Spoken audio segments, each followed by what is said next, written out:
বাপ মাকে মানে না যে সে জান্নাতে যাবে না।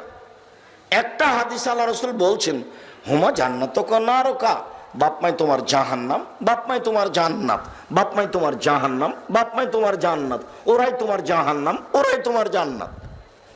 ওরা খুশি তো জান্নাত, ওরা খুশি নেই তো জাহান্নাম। অনেক ইবাদত করলাম কিন্তু ওরা খুশি নেই, কাজ হবে না।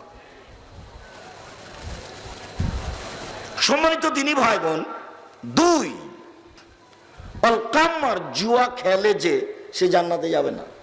আগে থেকে আপনার একটা কথা আছে, কেউ যদি কাউকে বলে আসো জুয়া খেলি, এতেই সে মহাপাপী, কাফারা না দিলে এই পাপ ক্ষমা হবে না, অবাক পাপ। আমিও অবাক হই, খালি কাউকে বলেছে যে আসো জুয়া খেলি, খেলেনি।